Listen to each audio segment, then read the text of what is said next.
Ever since Omega released in Monster Hunter Wilds, I've been experimenting with my Gunlance builds to try and squeeze as much performance out of them as possible for the role of tanking. Tanking's always been my preferred role in MMORPGs, so naturally with the release of Savage Omega, it just made sense that I focused on that.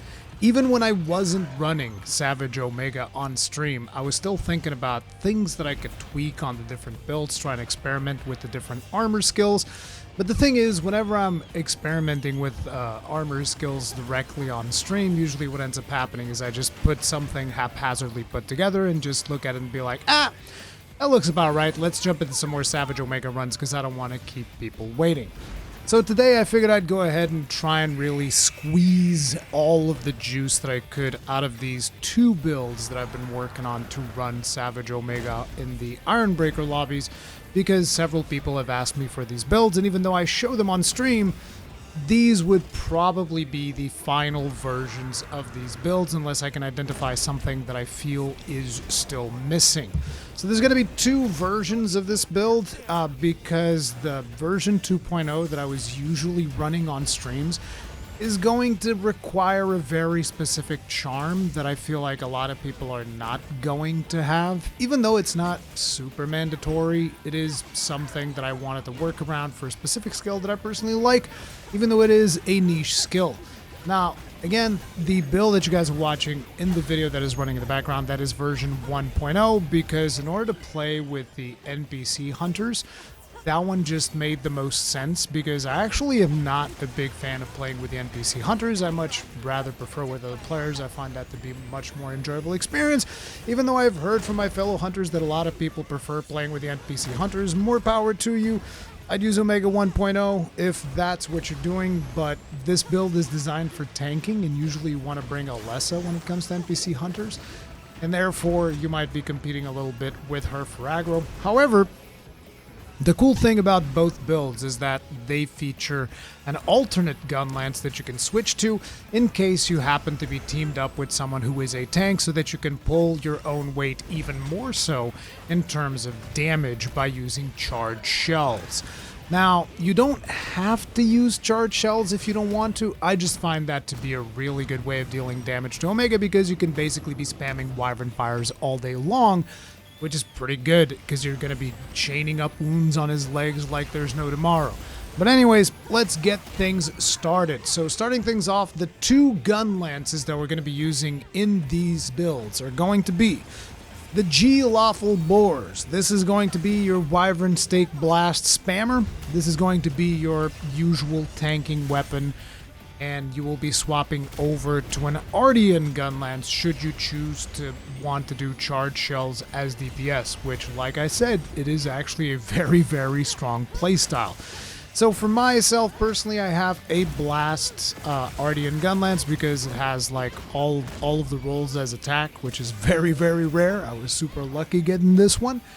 But you might have a better rolled Ardean on a different element or something like that. I would recommend that whatever Gunlances you end up using, use shelling type wide, because currently it is the most powerful shelling style in the game. So, you know, it is what it is. These are going to be the two Gunlances, the G-Lawful Boars and the Ardean weapon. And always remember, we're going to set up the G-Lawful Boars as your tanking weapon, and the Ardean weapon is a more defense-oriented weapon. And the reasoning behind that is because if we look over to the slotting of decorations on both of these weapons, you'll notice that if you're using the Ardean Gunlance, you're only getting 2 levels of guard, whereas if you're using the G-Lawful Boars, you're going to be getting 3 levels of guard. And I already know a lot of people are going to say 2 levels of guard, 3 levels of guard, who cares? You'll care if you're the main tank, because you're going to feel the difference. I absolutely feel the difference between 2 levels of guard and 3 levels of guard. It is pretty much night and day. So do keep those things in mind. But anyway, in terms of decorations on the G-Lawful Boars, we're going to be going for Magazine Attack, Shield Iron Wall, and Guardian. And on the Ardean, we're going to go Shield Iron Wall, Magazine Iron Wall, and Focus Handicraft.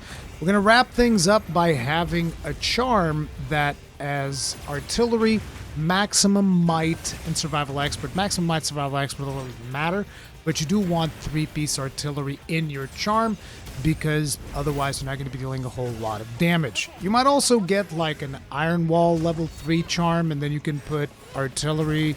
You can play around with the skills, but ultimately you want to make sure that you're getting 3 skills out of your gun lances, and that is guard, guard up, 4 skills. Guard, guard up, magazine, and artillery, which is why you're going to have a complementary talisman of some kind.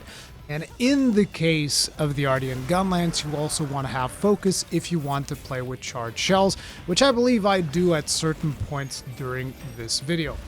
But anyway, let's get on to the build. This is Omega 1.0. For armor piece, we're going to be going with Numinous Crown and Numinous Shroud. This is going to give us loads of Agitator, as well as the slow regen thing that you get from this particular set. And then we're going to go full Duna pieces with Duna Wild Braces, Duna Wild Coil, and Duna Wild Greaves.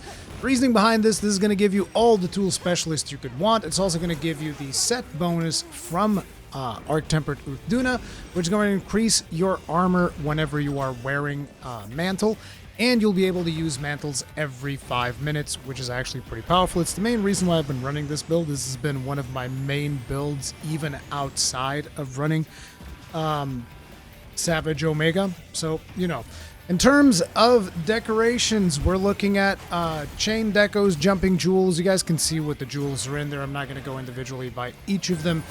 The skills that you're going to be rocking are going to be Artillery, Guard, Guard Up, Load Shells, Attack Boost 1, Offensive Guard 1, Full Agitator, Full Burst, Full Tool Specialist, Full Fire Resistance, Full Evade Extender, Full Quick Sheath, Maximum Might, Recovery Speed, and Survival Expert are just kind of like throwaway skills. You get the Protective Veil from Uthduna's Cover, as well as Super Recovery Level 1 from Zoshia's Pulse. These are all very, very useful skills, and do keep in mind if you happen to be equipping the Ardean Gunlance, you're going to have only 2 levels of guard, but to make up for that, you're going to have 3 levels of focus to go with it. So this is Omega 1.0. The reason I like it is because you also get built-in Moxie with this set. You get a little bit of a defense down before you trigger the Moxie, but if the Moxie does get triggered, basically you're going to get increased defenses, which makes you an even better tank. So overall, this is like my choice whenever it comes to, okay, I want to make sure that I have as much survivability as possible. This is the one. And you guys might be wondering, why are we going for fire resistance rather than, like, you know, bind resist like I was running on the live streams? Because you can just take cleansers for the ice. It, you know, make sure that you instantly do the cleansing thing right before the Omega does any more actions. But if you take cleansers, you can do just fine without binding resist. And fire resistance really helps you out because a lot of his damage is going to be fire. Evade extenders are also extremely useful because you're going to be able to hop in and out of those AoEs a lot of times rather than having to block them. And do keep one thing in mind, whenever you are on the receiving end of Merv missiles, a trick that I actually saw on Twitter was reposted by Cowslayer from some Japanese player, is that in between each salvo of Merv, you can actually reload, and that will start your stamina regeneration faster than if you were to just, like, stop blocking. So keep that in mind. Costler also mentioned that, like, if you do, you know, your guard pokes, that also starts your stamina regeneration a little bit faster. Usually I just do reloads in between Merv blasts, and that will make sure that you always have enough stamina to block everything. It's just a matter of, were you full health when the Merv barrage started? Because if you weren't, you're probably still gonna die. But if you were full health and you reload in between each missile, you're going to be just fine because your stamina will recover at an appropriate pace to make sure that you don't get absolutely murked. But anyways, that was Omega Build 1.0. Let's take a look at Omega Build 2.0, which is the one that I prefer running. But like I said, this one's gonna require a very specific talisman in the form of Artillery 3 Convert Element 1, because we are going to be running Convert Element in this build. So this one's a little bit more niche. What is the advantage of having Convert Element? Every now and then when Convert Element procs, you're going to get an additional stagger on Omega.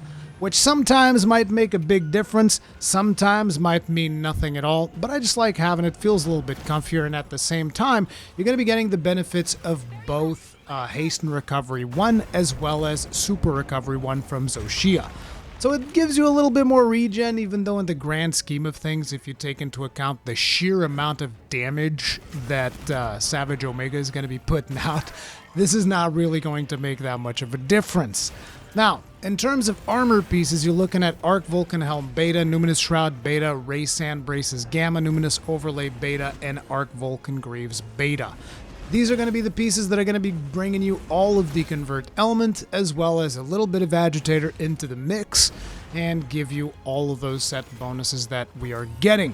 We're also going to be going for decorations that grant us Burst level 5, Agitator level 4. We still have that Convert element level 3. We have all of the previous skills that we talked about with Artillery 3, Guard Up, Load Shells, all the usual suspects, except on top of that, if you go into the Ardean version of the build, you also get the focus,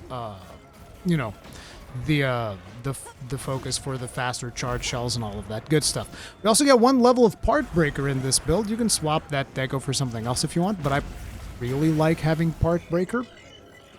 Still have full evade extender. 1 level of Coalesce, only 1 level of Quick Sheath, which I'm not a big fan of, but we are able to slot in Shock Absorber in this one, where we weren't in the previous one because I want to have full fire resist.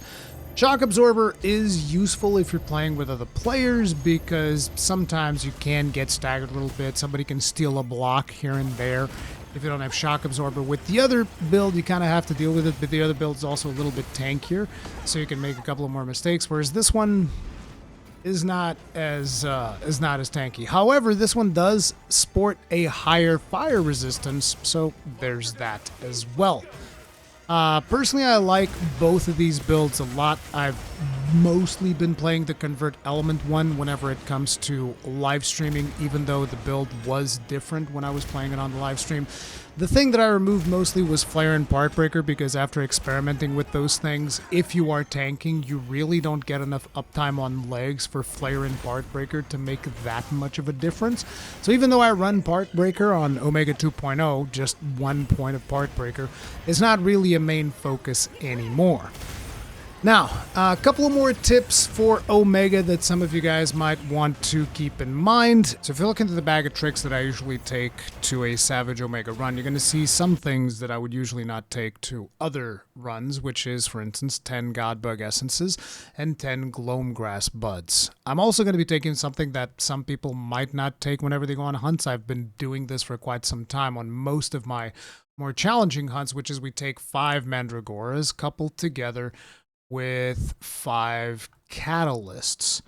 You guys were like, oh, what are those for? That is because if you actually program certain things into your, custom wheel of items, what's going to happen is it will automatically craft things if you have the materials with you. So the Godbug Essences coupled together with the Gloamgrass Buds is going to automatically craft you more Dusts of Life.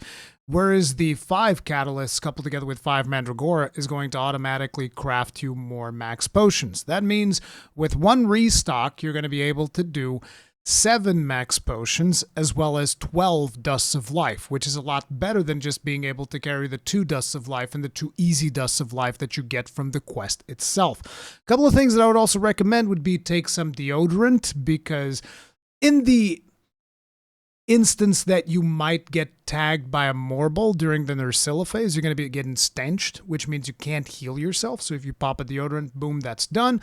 And then you can also do Cleanser for whenever you get frozen by Omega. I also have Herbal Medicine in here. Don't really need that, to be honest, though. There is Poison, but it's just like I always have Herbal Medicine on all of my setups. So yeah, do keep those things in mind. Also, naturally, hot drinks. Take hot drinks with you just in case the hunt takes a little bit longer, whatever you might be expected to refresh your hot drinks. Usually between zone transitions is ideal. I also have Mega Demon Drugs and Mega Armor skins, but those are kind of just like, whatever. Make sure that you also take your Soul of the Pictomancer so that you have access to the palm motifs, which are very, very good damage. Now, guys, I'm wondering, how do I set up my wheel and stuff, my radial menu? Well, if you go over here to Items and Equipment, which is the very first menu, there's an option there that says Customize Radial Menu. If you go in here, and then I only know how to do it for a controller. I don't know how stuff works with mouse and keyboard. I don't play with mouse and keyboard, my bad. But yeah, you can press down on R3. That's going to bring up your menu. This is the loadout that I usually use for Omega.